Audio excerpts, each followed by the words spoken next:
Welcome students. In previous lecture, we have seen the standard enthalpy of formation, standard enthalpy of reaction from the standard enthalpy of formation, standard enthalpy of combustion, bond enthalpy, average bond enthalpy in polyatomic molecules, relation and bond enthalpies, and enthalpy change of a reaction. Today, we will learn the Hayes law of constant heat summation. आता आपण जो hedge law of constant heat summation बघणार आहे त्याचं आपण सुरुवातीला statement बघतोय. Hayes law states that overall the enthalpy change for a reaction is equal to sum of enthalpy change of individual steps in the reaction. म्हणजे आपल्याला hedge law असं सांगतो की जी ओव्हरऑल रिॲक्शन आहे ही जी ओव्हरऑल रिॲक्शन असते ही रिॲक्शनची आपल्याला काय काढायचं आहे एन्थाल्पी मधला चेंज काढायचा आहे. आता त्या रिॲक्शन मध्ये दोन किंवा दोन पेक्षा जास्त स्टेप्स असतील आणि त्या स्टेपच्या प्रत्येक स्टेप मध्ये जो एन्थाल्पी मध्ये चेंज होतो त्या एन्थाल्पी मधल्या चेंजची आपण जेव्हा बेरीज करतो सम करतो तेव्हा आपल्याला जी ओव्हरऑल रिॲक्शन आहे त्याच्यामधला एन्थाल्पी चेंज आपल्याला मिळत असतो. म्हणजेच दुसऱ्या भाषेत आपण असं म्हणू शकतो the enthalpy change for a reaction is same whether the reaction takes place in one or series of steps. म्हणजे केमिकल रिॲक्शन एका स्टेप मध्ये घडू दे किंवा अनेक स्टेप मध्ये घडू दे त्याच्यामध्ये असणारा एन्थाल्पी मधला जो चेंज आहे तो एन्थाल्पी मधला चेंज काय असतो सारखाच असतो सेम असतो. आपण पुढे जाऊन असं म्हणतो to determine the overall equation of the reaction, reactants and product in the individual steps are added or subtracted like the algebraic entities. म्हणजे हे जे आपण एन्थाल्पी केमिकल रिॲक्शनची काढणार आहे ह्या केमिकल रिॲक्शनची जर आपल्याला एन्थाल्पी काढायची असेल तर त्या रिॲक्शन मध्ये ज्या इंडिव्हिज्युअल स्टेप्स आहेत त्या इंडिव्हिज्युअल स्टेप मध्ये आपण काय करणार आहे एन्थाल्पी मध्ये असणारा बदल हा त्याची आपण ॲडिशन करणार आहे किंवा सबस्ट्रॅक्शन करणार आहे जेणेकरून आपल्याला ओव्हरऑल रिॲक्शनची काय काढता येते एन्थाल्पी काढता येते. आता आपण बघितलं की हा जो एन्थाल्पी चेंज आहे रिॲक्शनचा हा काय आहे तर स्टेट फंक्शन आहे आणि मग हे स्टेट फंक्शन असल्यामुळं it depends on the initial and final state of the system and it is not depend on the path of the reaction by which it occur. म्हणजे केमिकल रिॲक्शन कुठल्या मार्गाने होते त्या मार्गावरती एन्थाल्पी चेंज अवलंबून असत नाही तर तो त्या रिॲक्शनच्या इनिशियल आणि फायनल स्टेट वरती अवलंबून असतो आणि त्याच्यावरून आपण त्याचा काय करत एन्थाल्पी चेंज काढत असतो. म्हणजे एन्थाल्पी चेंज काढण्यासाठी आपल्याला महत्त्वाची गोष्ट असते त्या रिॲक्शनची इनिशियल स्टेप आणि त्याची फायनल स्टेप. रिॲक्शन एका स्टेप मध्ये होऊ दे किंवा एकापेक्षा जास्त स्टेप मध्ये होऊ दे दिलेल्या रिॲक्शन साठी असणारा एन्थाल्पी चेंज हा काय असतो सेमच असतो त्याच्यामध्ये बदल होत नाही. आता त्यासाठी आपण एक एक्झाम्पल बघणार आहे. ह्या एक्झाम्पल मध्ये आपण काय करतोय सिंथेसिस ऑफ अमोनिया बघणार आहे. आता ह्या अमोनियाच्या सिंथेसिस मध्ये हे अमोनियाचं सिंथेसिस दोन स्टेप मध्ये होते. पहिल्या स्टेप मध्ये hydrogen react with the nitrogen to form the N2H4 आणि हे जी रिॲक्शन आहे त्या रिॲक्शन मध्ये असणारा एन्थाल्पी मधला चेंज जर तुम्ही बघितला तर तो किती आहे 95.4 किलो जूल आहे. दुसऱ्या स्टेप मध्ये तयार झालेला N2H4 हा काय होणार आहे हायड्रोजन बरोबर रिॲक्ट होतोय आणि त्याच्यापासून काय आपल्याला मिळणार आहे अमोनिया गॅसियस फॉर्म मध्ये होणार आहे. दुसऱ्या स्टेप मध्ये जी रिॲक्शन होते त्याच्यामध्ये असणारा जो एन्थाल्पी मधला चेंज आहे तो एन्थाल्पी मधला चेंज किती आहे -187.6 किलो जूल आहे. आता आपण ह्या दोन्ही स्टेपची काय केली, सम केली, बेरीज केली, तर आपल्याला ओव्हरऑल जी रिॲक्शन मिळते त्याच्यामध्ये आपण बघतो 3 मोल्स हायड्रोजनचे रिॲक्ट होत आहेत 1 मोल ऑफ द नायट्रोजन बरोबर, तेव्हा काय होणार आहे 2 मोल ऑफ द अमोनिया तयार होतात. आणि मग इथं आपण काय केलेलं आहे, जो एन्थाल्पी चेंज आहे त्याची सुद्धा बेरीज केली आणि तेव्हा आपल्याला मिळणारा एन्थाल्पी मधला जो चेंज आहे तो एन्थाल्पी मधला चेंज किती मिळतो आपल्याला -92.2 किलो जूल मिळतोय. म्हणजे sum of the enthalpy change for the step first and second equal to enthalpy change for the overall reaction. म्हणजे ही जी ओव्हरऑल रिॲक्शन आहे त्याच्यामध्ये जो होणारा एन्थाल्पी मधला चेंज आहे त्यासाठी आपण काय केलं, त्याच्यामध्ये अल्जेब्रिक सम केली, ऍडिशन केली आणि त्याच्यावरून ह्या दोन्ही स्टेप मध्ये ही रिॲक्शन होते तेव्हा त्याच्यामध्ये असणारा एन्थाल्पी चेंज हा त्या ओव्हरऑल रिॲक्शन साठी असणाऱ्या एन्थाल्पी चेंज एवढा असतो. अशा पद्धतीनं आपल्याला कुठल्याही केमिकल रिॲक्शनचा एन्थाल्पी चेंज काय करता येतो, डिटरमाइन करता येतो. त्यानंतर पुढे आपल्याला बघायचं आहे ऍप्लिकेशन ऑफ हेज लॉ. आता आपण बघितलं हेज लॉ अतिशय आपल्यासाठी इम्पॉर्टंट आहे, कारण त्याचं इम्पॉर्टंट असं आहे, important of hedge law that it create the thermochemical equation mathematically. Mathematical equation वरती जसं आपण ऍडिशन, सबस्ट्रॅक्शन किंवा मल्टिप्लिकेशन अशाच्या प्रोसेस करतो त्या हेज लॉ काय केलं जातं, हेज लॉ मध्ये तुमच्या थर्मोकेमिकल इक्वेशन वरती ह्याच काय केल्या जातात, मॅथमॅटिकल ट्रीटमेंट केल्या जातात. आणि त्यामुळं आपण काय करू शकतो, आपल्याला पाहिजे त्या पद्धतीनं आपण थर्मोकेमिकल इक्वेशन हेज लॉ वापरून तयार करू शकतो. आणि त्यामुळं हा जो हेज लॉ आहे त्या हेज लॉच्या आपल्याला ऍप्लिकेशन मध्ये आपण म्हणू शकतो, the hedge law has been useful to calculate the enthalpy change for the reaction with their enthalpy being not known experimentally. म्हणजे ज्या केमिकल रिॲक्शनच्या एन्थाल्पी आपल्याला एक्सपेरिमेंटली डिटरमाइन करता येत नाही अशा केमिकल रिॲक्शनच्या एन्थाल्पी काढण्यासाठी तुम्ही हेज लॉ वापरू शकता. फॉर एक्झाम्पल सांगायचं झालं तर कार्बन आणि ऑक्सिजन याची रिॲक्शन करून आपल्याला कार्बन मोनॉक्साईड तयार करायचं आहे आणि ह्या कार्बन मोनॉक्साईड तयार होत असणारा एन्थाल्पी मधला चेंज आपल्याला काढायचा आहे, परंतु ही रिॲक्शनची एन्थाल्पी आपण एक्सपेरिमेंटली डिटरमाइन करू शकत नाही. हे तुम्ही काय करू शकता, हेज लॉ वापरून करू शकता.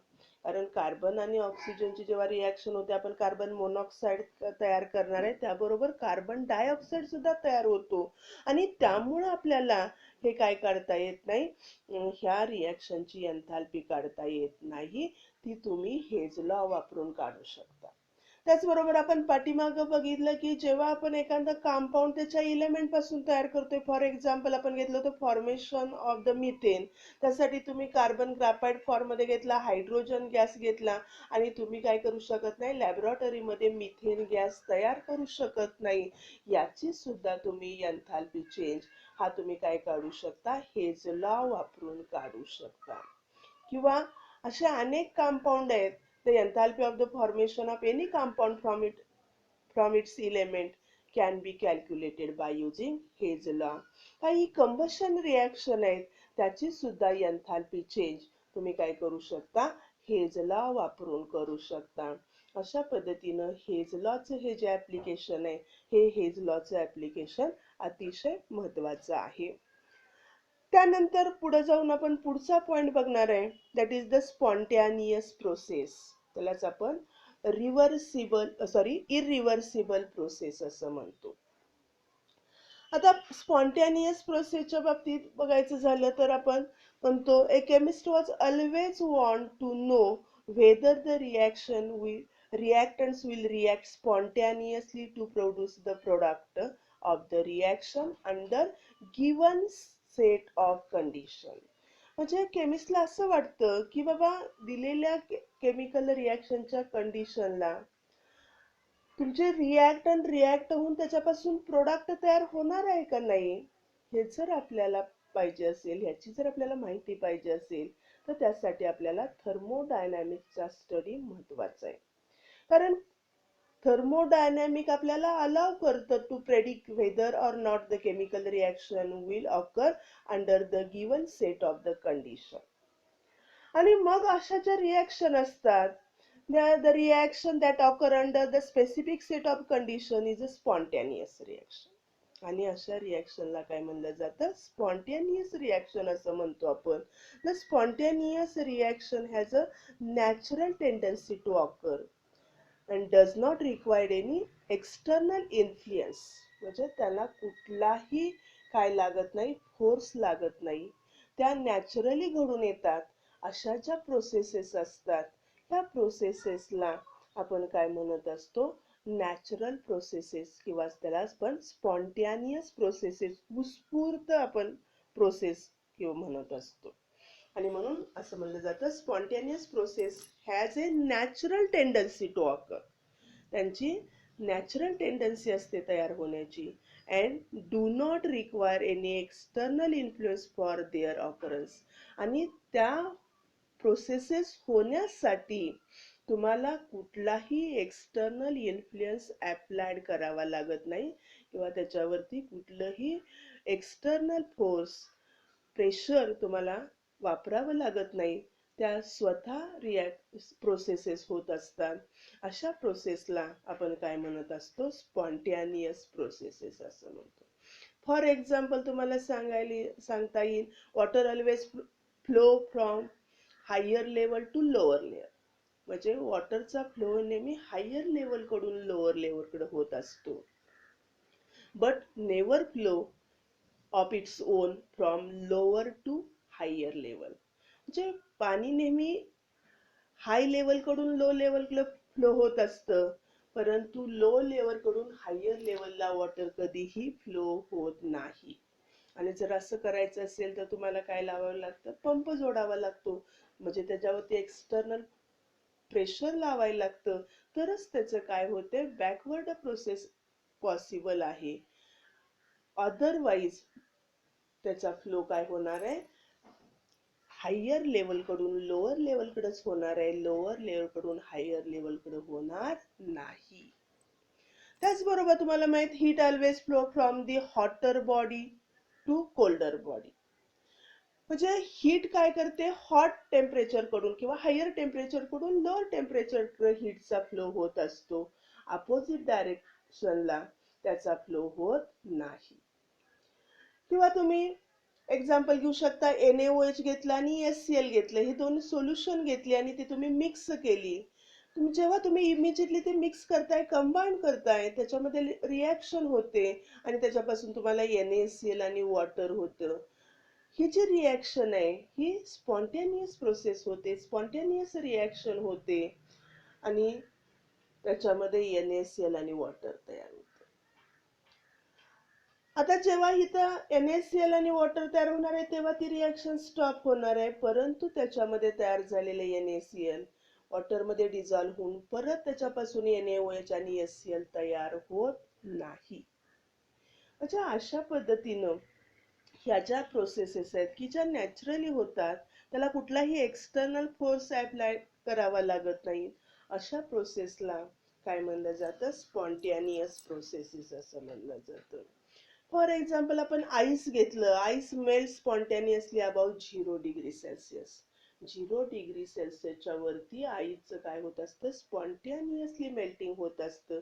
त्याच्यासाठी तुम्हाला कुठलाही एक्सटर्नल फोर्स अप्लाय करावा लागत नाही. तुम्ही हॉट कॉफी घेतली इन कप मध्ये आणि तो कप तुम्ही रूम मध्ये प्लेस केला, तर काय होणार आहे, तर ही जी कॉफी आहे कूल्स डाऊन, ती थंड होते, कारण it releasing heat to the surrounding. It is a spontaneous process. ती असणारी जी कॉफी आहे त्याच्यामधली जी हीट स्पॉन्टेनियसली नॅचरली काय केली जाते, सराउंडिंगला ट्रान्सफर केली जाते आणि कॉफी ही थंड होते. ह्या सगळ्या ज्या प्रोसेसेस आहेत ह्या प्रोसेसेस काय आहेत तर स्पॉन्टेनियस प्रोसेसेस आहेत, नॅचरल प्रोसेस आहेत. It occur of its own, does not require any external agency to occur.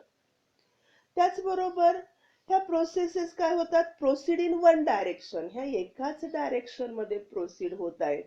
त्याच्यासाठी आपल्याला काय करावं लागतं, it does not takes place in opposite direction. Opposite डायरेक्शनला त्या होत नाहीत unless external force is applied, म्हणजे त्याच्यावरती कुठला तरी एक्सटर्नल फोर्स अप्लाइड केल्याशिवाय त्याची अपोजिट प्रोसेस शक्य असत नाही.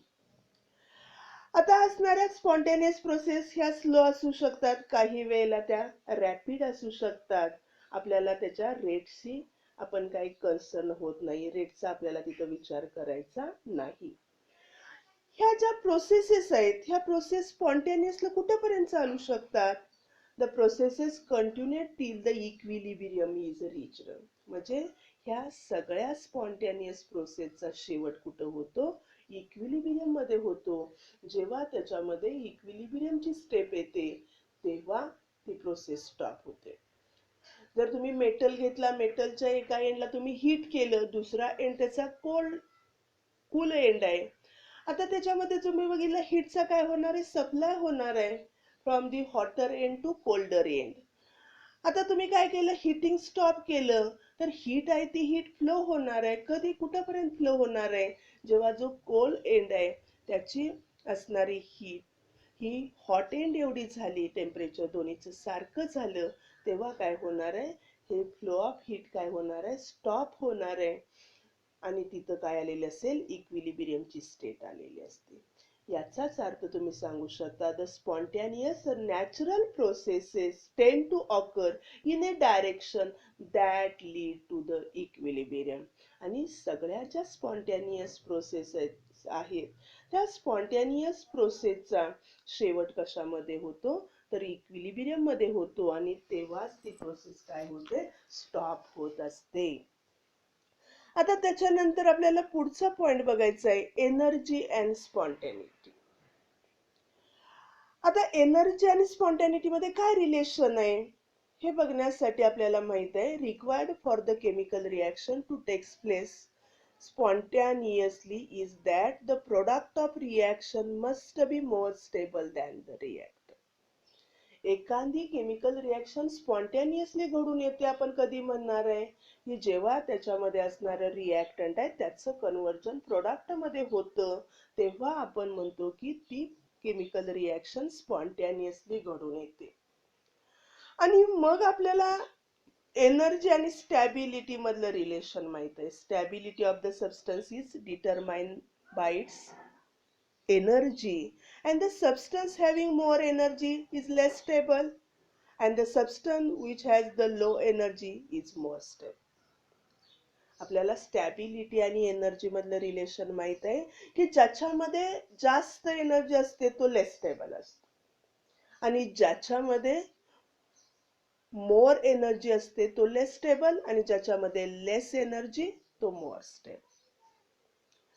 आणि मग जर केमिकल रिएक्शन आपली स्पॉन्टेनियसली घडवून यायला पाहिजे असं आपण जर म्हणत असू तर आपण काय म्हणणार आहे, त्याच्यामध्ये असणारा जो प्रोडक्ट आहे त्या प्रोडक्टची असणारी एनर्जी ही लेस असली पाहिजे रिएक्टंट पेक्षा. म्हणजे आपण काय म्हणणार आहे, the reaction in which substance with the more energy is converted into substance having low energy. म्हणजे जो रिएक्टंट आहे त्या रिएक्टंटची एनर्जी हाय असली पाहिजे, आणि असणारा प्रोडक्ट त्याची एनर्जी कशी असली पाहिजे, कमी असली पाहिजे. म्हणजेच आपण असं म्हणू शकतो, spontaneous reaction takes place in a direction in which the systems energy is lowered. म्हणजे केमिकल रिएक्शन अशा डायरेक्शन मध्ये, स्पॉन्टेनियस रिएक्शन अशा डायरेक्शन मध्ये घडून येतात की जिथं त्या सिस्टीमची असणारी एनर्जी ती कमी केली जाते. आणि मग आपल्याला माहित आहे जेव्हा सिस्टीमची एनर्जी कमी केली जाते म्हणजे जी आहे त्याच्यापेक्षा काय होणार आहे, कमी केली जाणार आहे, म्हणजे त्याच्यामधली असणारी एनर्जी काय केली जाणार आहे, रिलीज केली जाणार आहे. आणि एनर्जी रिलीज केली जाते त्यालाच आपण म्हणतो त्या केमिकल रिॲक्शन कशा असतात, मस्ट बी एक्झोथर्मिक. म्हणजे ती जर केमिकल रिॲक्शन एक्झोथर्मिक असेल तर ती काय असणार आहे, स्पॉन्टॅनियस असणार आहे. फॉर एक्झाम्पल आपण बघितलं reaction between NaOH and HCl is exothermic, कारण याच्यामध्ये 57 किलो जूल एवढी हीट काय केली जाते, रिलीज केली जाते, इव्हॉल्व केली जाते आणि ही प्रोसेस स्पॉन्टॅनियसली होते. आताच आपण एक्झाम्पल मध्ये बघितलं. आणि मग आपण म्हणू शकतो, आपण असं कन्क्लुजन काढणार की ज्या रिॲक्शन एक्झोथर्मिक असतात त्या रिॲक्शन कशा असतात, स्पॉन्टॅनियस असतात. त्याच्यावरून आपण कन्क्लुजन काढतो, ज्या रिॲक्शन काय असतात, एक्झोथर्मिक असतात त्या रिॲक्शन काय असतात, स्पॉन्टॅनियस असतात असं आपण म्हणतो. म्हणजे exothermicity favour the spontaneity but does not show it. परंतु ते खरं नाही. का खरं नाही, कारण आपण पुढे जे एक्झाम्पल बघतोय त्या एक्झाम्पल मध्ये तुमच्या लक्षात येईल, ice melt spontaneously about 0 degree Celsius by absorbing heat from its surrounding and it is a endothermic process. पुढे आपण मगाशीच एक्झाम्पल बघितलं, ice melt spontaneously about 0 degree Celsius. 0 डिग्रीच्या वरती आईचं मेल्टिंग हे स्पॉन्टॅनियसली होतं. आणि मग आपण बघतो की ही जी रिॲक्शन आहे ही रिॲक्शन एंडोथर्मिक आहे, तरी सुद्धा ती काय आहे, स्पॉन्टॅनियस आहे. दुसरं आपण एक्झाम्पल बघणार आहे. दुसऱ्या एक्झाम्पल मध्ये आपण NaCl dissolve in the water. It dissolves spontaneously in water by absorption of heat. म्हणजे इथं जेव्हा NaCl तुम्ही पाण्यामध्ये काय करताय, डिझॉल्व करताय, ते डिझॉल्व होतंय, ते स्पॉन्टॅनियसली डिझॉल्व होतंय. परंतु ह्या रिॲक्शन मध्ये काय केलं जातं, 3.9 किलो जूल एवढी हीट ऍब्सॉर्ब केली जाते. म्हणजे ही सुद्धा प्रोसेस किंवा ही सुद्धा रिॲक्शन ही काय आहे, एंडोथर्मिक आहे. तरी सुद्धा ही रिॲक्शन कशी आहे, स्पॉन्टॅनियस आहे. म्हणजे आपण म्हणू शकत नाही की exothermicity is not a factor which decide the spontaneity of the chemical reaction. म्हणजे हा एकच फॅक्टर काय नाही, योग्य नाही, किंवा हा एकच फॅक्टर आपल्याला ठरवू शकत नाही the spontaneity of the chemical reaction. कारण आता आपण एक्झाम्पल बघितलं की ह्या एक्झाम्पल मध्ये काय आहे, त्या प्रोसेसेस एंडोथर्मिक आहेत परंतु त्या काय आहेत, स्पॉन्टॅनियस आहेत. म्हणजे आपण बघितलं की ह्या जो एनर्जी हा फॅक्टर आहे, इथं काय आहे, आपण म्हणतो energy is not a sufficient criteria for the deciding the spontaneity. म्हणजे स्पॉन्टॅनिटी डिसाइड करण्यासाठी आपल्याला हा जो एनर्जी आहे त्या एनर्जी ह्या एकाच फॅक्टरवरून आपण दिलेली प्रोसेस ही स्पॉन्टॅनियस आहे का नॉन स्पॉन्टॅनियस आहे हे आपण सांगू शकत नाही. आणि म्हणून आपण म्हणू शकतो there must be another factor that decide the spontaneity of the processes किंवा रिॲक्शन. आणि मग जर आपल्याला ही स्पॉन्टॅनिटी एक्सप्लेन करायची असेल, डिस्क्राईब करायची असेल, तर त्याच्यासाठी आपल्याला दुसऱ्या एका फॅक्टरची गरज आहे की तो दुसरा फॅक्टर ती प्रोसेस स्पॉन्टॅनियस आहे का नॉन स्पॉन्टॅनियस आहे हे सांगू शकेल. आणि तो पुढचा फॅक्टर आहे एंट्रोपी. तो दुसरा फॅक्टर आपण बघतोय, तो फॅक्टरचं नाव आहे एंट्रोपी. आता thermodynamic property called as entropy is another factor that determine the spontaneity of the process. हा दुसरा फॅक्टर आहे की जो आपल्याला काय सांगणार आहे, स्पॉन्टॅनिटी प्रोसेसची सांगणार आहे. आणि मग जर आपल्याला हा जो एंट्रोपी हा फॅक्टर आपल्याला समजून घ्यायचा असेल तर त्याच्यासाठी आपण काय करतोय, एक्झाम्पल बघतो. इथं तुम्हाला डायग्राम दिसते, त्या डायग्राम मध्ये काय आहे तर आईस दिसतो. आईस म्हणजे सॉलिड फॉर्म मध्ये, आणि त्या सॉलिड फॉर्म मध्ये त्याच्यामध्ये असणारे जे कॉन्स्टंट पार्टिकल आहेत हे कॉन्स्टंट पार्टिकल ॲटम असतील, आयन्स असतील किंवा मोलेक्युल असतील. इथं आईच्या बाबतीत आपण मोलेक्युल्स बघतोय. हे जे मोलेक्युल्स आहेत ते हायली ऑर्डर्ड स्टेटमध्ये आहेत. म्हणजे सॉलिडमध्ये त्याच्यामध्ये असणारे कॉन्स्टंट पार्टिकल हे हायली ऑर्डरनं मॅनरनं अरेंज असतात. आता दुसरे आपण लिक्विड स्टेट बघतोय. लिक्विड स्टेटमध्ये काय असतात? Constant particle are loosely arranged किंवा त्याच्यामध्ये सॉलिड पेक्षा काय असते? डिसऑर्डर इन्क्रीज झालेली असते आणि त्यामुळं हे जरा व्हेरी लूजली काय असतात? बाउंड असतात. आणि जर तुम्ही त्या वॉटरचं आपण तिसऱ्या ह्याच्यामध्ये फिगरमध्ये आपण दिसतंय गॅसियस फॉर्ममध्ये त्याचं कन्व्हर्जन केले, म्हणजे वॉटर व्हेपर्स आहेत आणि याच्यामध्ये असणारे जे मोलेक्युल्स आहेत किंवा कॉन्स्टंट पार्टिकल्स असतात हे काय असतात? व्हेरी लूजली बाउंड असतात. म्हणजे त्याच्यामध्ये हायली डिसऑर्डर असते. सॉलिडमध्ये हायली ऑर्डर स्टेट असते, लिक्विडमध्ये डिसऑर्डर स्टेट असते आणि गॅसियस फॉर्ममध्ये हायली डिसऑर्डर स्टेट्स. आणि मग त्यासाठी आपण हेच एक्झाम्पल बघणार आहे. त्याच्यामध्ये आपण बघतोय की हा जो एंट्रोपी आपण काय करतोय समजून घेतोय एंट्रोपीची काय, कशाला एंट्रोपी म्हणलं जातं. आणि त्याच्यासाठी आपण पहिल्यांदा बघतोय in solid state water molecule in ice are arranged in definite order. म्हणजे पहिल्यांदा आपण सॉलिड स्टेट घेतलेली आहे, ज्या फिगरमध्ये बघितली त्या पद्धतीनं त्याच्यामध्ये असणारे जे मोलेक्युल्स आहेत आईचे हे काय झालेले आहेत? ऑर्डरली मॅनरनं अरेंज आहेत, म्हणजे त्याच्यामध्ये डेफिनेट ऑर्डर आहे. आता आपण बघतोय की हा जो आईस आहे त्या आईसला तुम्ही हीट करताय, म्हणजे आईस जेव्हा मेल्ट होणार आहे हे highly arrangement, highly ordered arrangement आहे त्याच्या वॉटर मोलेक्युलची. ती तिथं काय होणार आहे?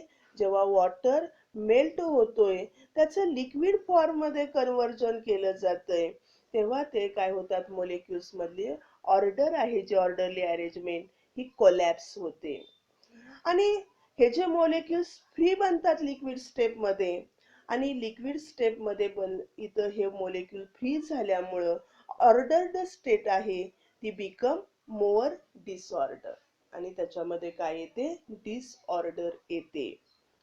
आता तिसऱ्या स्टेप मध्ये आपण काय बघतोय? हे जे लिक्विड वॉटर तयार झालेले आहे त्या लिक्विड वॉटरला तुम्ही फर्दर हिटिंग केलं, त्याचं कन्व्हर्जन वॉटर व्हेपर्स मध्ये केलं जातं, म्हणजे गॅसियस वॉटर तयार होते आणि ह्या गॅसियस वॉटर मध्ये असणारे molecules move freely and randomly in available space. जेवढी अवेलेबल स्पेस आहे तिथं हे जे असणारे मोलेक्युल्स आहेत हे काय होत असतात? रॅन्डमली मूव्ह होत असतात. म्हणजे इथं परत आपण बघितलं लिक्विड मध्ये जे असणारी मोर डिसऑर्डर आहे ती परत ह्या गॅसियस स्टेट मध्ये काय केलं जातं? तर त्याचे हायली डिसऑर्डर स्टेट मध्ये कन्व्हर्जन होतं. म्हणजे लेस डिसऑर्डर किंवा मोर तुम्ही म्हणू शकता disorder state become highly disorder in the gaseous state.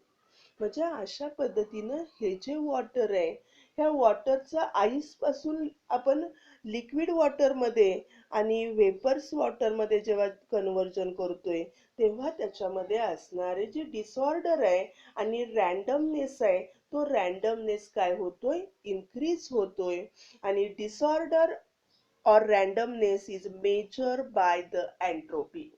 एंट्रोपीची definition काय म्हणली जाते?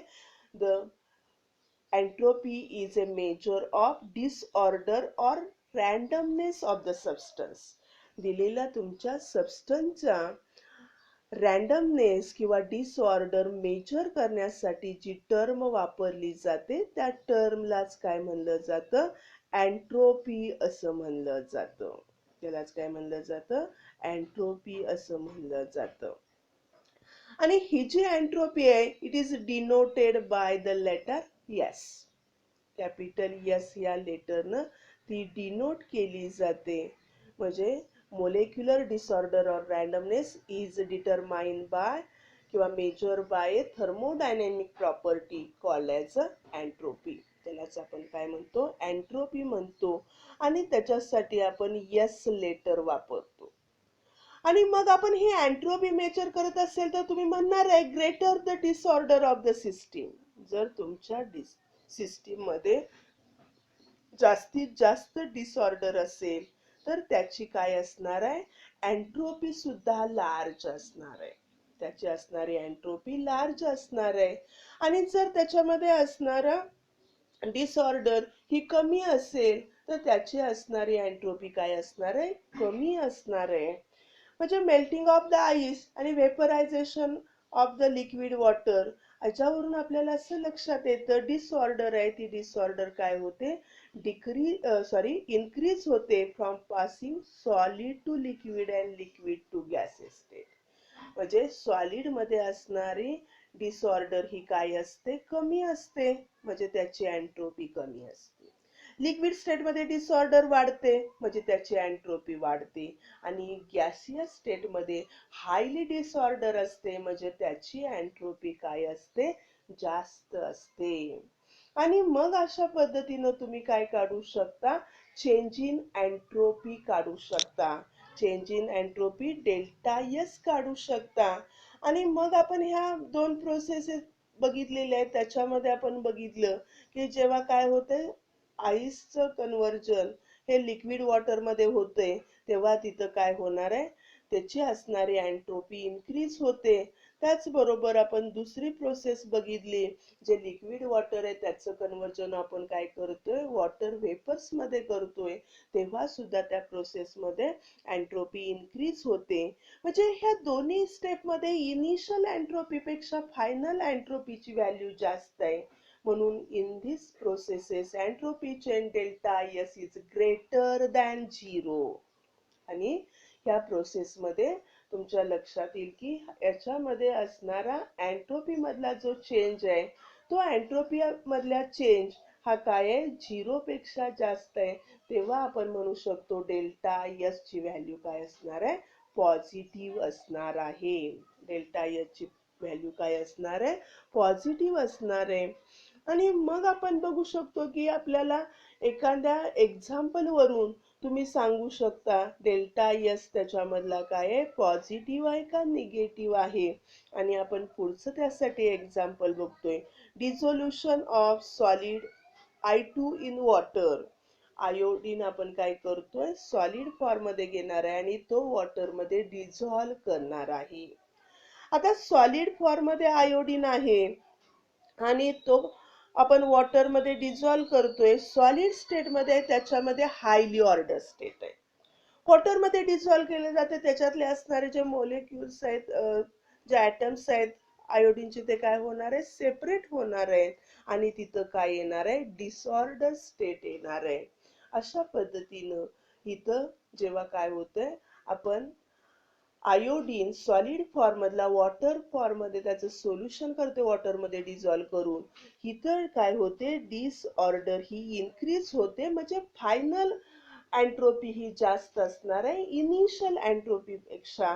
म्हणजे इथं डेल्टा एच ची व्हॅल्यू काय येते, पॉझिटिव्ह येते.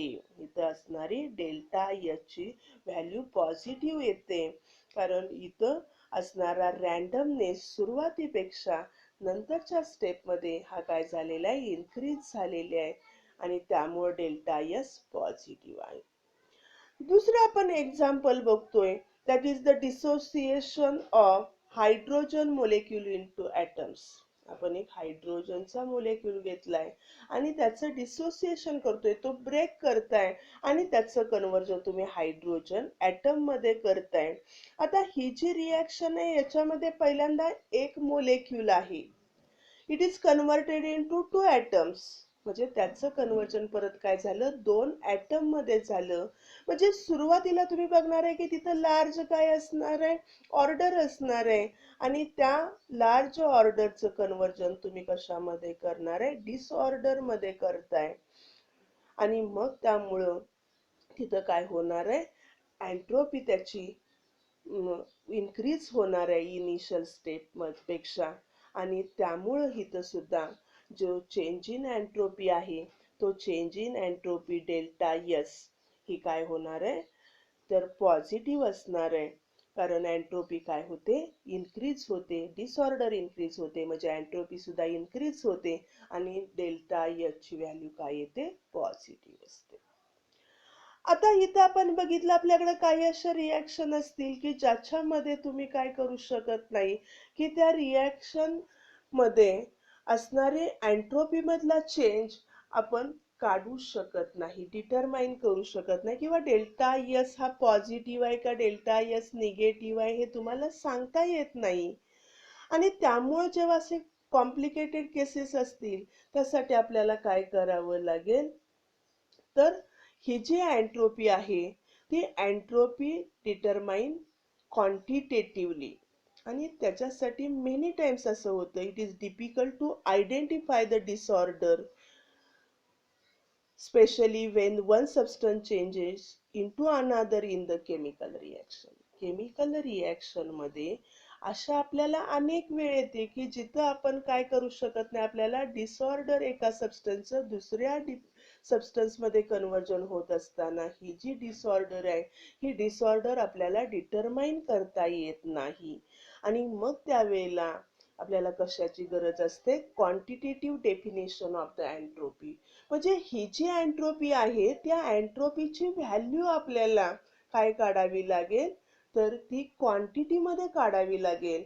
आणि त्याच्यावरून तुम्ही त्याची काय सांगू शकता, स्पॉन्टॅनिटी सांगू शकता.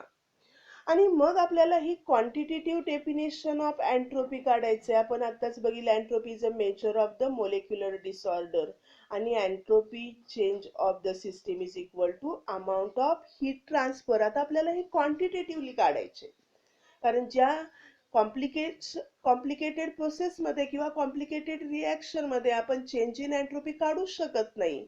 मग अशा वेळेला आपल्याला ही चेंज इन एंट्रोपी काय करता येते, क्वांटिटेटिव्हली डिटरमाइन करता येते.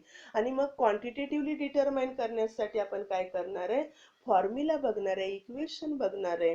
काय आहे ते equation, an entropy change of a system is equal to amount of heat transferred to it in a reversible manner. Reversible मॅनरनं हीट जी ट्रान्सफर केलेली आहे divided by the temperature in kelvin at which the transfer takes place. म्हणजे याच्यासाठी आपण काय करणार आहे, तर entropy change of system is equal to the amount of heat transferred to it in the reversible manner divided by temperature in the Kelvin at which the transfer takes place. आणि मग ह्या स्टेटमेंट वरून आपण equation काढतो, delta S is equal to Q reversible divided by T. म्हणजे इथं Q reversible म्हणजे heat transfer to the system in the reversible manner. T temperature ज्याला आपण हा चेंजेस घडवून आणणार आहे किंवा हीट ट्रान्सफर करणार आहे. आणि त्याच्यावरून आपण काय काढू शकतो, डेल्टा एच व्हॅल्यू काढू शकतो. म्हणजे आपण क्वांटिटेटिव्हली चेंज इन एंट्रोपी काढू शकतो. म्हणजे आपल्याला इक्वेशन मिळालेलं आहे, delta S is equal to Q reversible divided by T. आणि मग याच्यावरून तुम्ही काय काढू शकता, तर unit of change in entropy काढू शकता. Heat added in the reversible manner किंवा heat transfer in the reversible manner. म्हणजे हीटसाठी तुम्ही जूल हे युनिट वापरणार आहे, टेम्परेचरसाठी तुम्ही केल्विन हे युनिट वापरणार आहे. म्हणजे डेल्टा एच युनिट काय येणार आहे, जूल डिवायडेड बाय केल्विन. त्यालाच तुम्ही म्हणू शकता जूल केल्विन रेस टू -1. म्हणजे ह्या युनिटमध्ये तुम्ही काय करू शकता, तर एंट्रोपी मेजर करू शकता. आता आपण बघितलं की ही जी एंट्रोपी आहे किंवा change in entropy delta S is a state function. It depends on the initial and final state of the system. ही दोन स्टेटवरती अवलंबून असते, फायनल स्टेटवरती आणि इनिशियल स्टेटवरती. कारण एंट्रोपी हे सुद्धा काय आहे, स्टेट फंक्शन आहे. आता आणि त्यामुळे it not depends on the path connecting the two state. आणि त्यामुळे ती पाथवरती अवलंबून नाही, दोन्ही स्टेट कनेक्ट करणाऱ्या पाथवरती एंट्रोपी मधला चेंज अवलंबून नाही किंवा एंट्रोपी अवलंबून नाही, तर ती इनिशियल आणि फायनल स्टेट वरती अवलंबून आहे. आता आपण बघितलं की ह्या इक्वेशन मध्ये आपल्याला दोन पॅरामीटर्स, दोन गोष्टीचा विचार करायचा आहे. आणि पहिली गोष्ट कुठली आहे, हीट आहे, आणि दुसरी गोष्ट आहे टेम्परेचर आहे. ह्या दोन्ही गोष्टीचा आपल्याला याच्यामध्ये विचार करायचा आहे. आणि मग त्यासाठी आपण पहिला पॉइंट बघणार आहे की ही जी असणारी एंट्रोपी आहे, हे एंट्रोपी दोन गोष्टीवर अवलंबून असते. म्हणजे when heat is added to the system the molecular motion increases. म्हणजे त्याच्यामध्ये असणारे जे मोलेक्युल आहे त्या मोलेक्युल्सचं काय होणार आहे, कायनेटिक एनर्जी इन्क्रीज होणार आहे. कारण आपल्याला माहित आहे as a temperature increases kinetic energy increases. मग कायनेटिक एनर्जी इन्क्रीज झाली की ते जे मोलेक्युल्स आहेत त्या मोलेक्युल्सचं काय होणार आहे, मोशन इन्क्रीज होणार आहे. आणि मोशन इन्क्रीज झालं की त्याच्यामध्ये असणारे जे डिसऑर्डर आहे ते डिसऑर्डर काय होणार आहे, इन्क्रीज होणार आहे. डिसऑर्डर इन्क्रीज झाली म्हणजेच काय झालं, त्याची एंट्रोपी इन्क्रीज होते. म्हणजे तुम्ही म्हणू शकताय change in entropy is directly proportional to the heat added in the reversible manner. म्हणजे हे जो हीट ऍड केलेली आहे त्याला असणारे आपला चेंज इन एंट्रोपी हा काय असतो, रिव्हर्सिबल मॅनरनं इफेक्ट डायरेक्टली मॅनरनं इफेक्ट करत असतो. तुम्ही हीट ऍड केली की त्याचे चेंज इन एंट्रोपी इन्क्रीज होणार आहे. हीट कमी केली तर काय होणार आहे, चेंज इन एंट्रोपी सुद्धा कमी होणार आहे. म्हणजे चेंज इन एंट्रोपी आणि heat added in the reversible manner याच्यामध्ये असणारं रिलेशन कसं आहे, डायरेक्टली प्रपोर्शनल, हे एकमेकाशी रिलेटेड आहे. आता दुसरा पॉइंट आपल्याला बघायचा आहे, the effectness of the addition of heat to the increases the randomness depends on the temperature. हा कशावरती अवलंबून असणार आहे, टेम्परेचरवरती अवलंबून असणार आहे. आता जर तुम्ही बघितलं, if a certain amount of heat is added to the system at the higher temperature, then disorder caused is lesser than that caused by adding the same amount of heat at a lower temperature. Thus, delta S relate reciprocally to the temperature at which the heat is added. म्हणजे जर तुम्ही काय केलं, lower टेम्परेचरला तुम्ही heat add करत असाल तर त्याच्यामध्ये होणारा जो बदल आहे, एंट्रोपी मध्ये असणारा बदल हा जास्त झालेला तुमच्या लक्षात येईल. आणि जर तुम्ही हायर टेम्परेचरला हीट ऍड केले तर त्याच्यामध्ये एंट्रोपी मध्ये होणारा बदल हा कमी प्रमाणात बदल झालेला दिसेल. म्हणजे तुम्ही म्हणू शकता the change in entropy is a universally proportional किंवा reciprocally proportional to the temperature. त्यासाठी तुम्हाला एक्झाम्पल सांगता येईल, the singing in the noisy railway station is less effective than singing in the quiet library.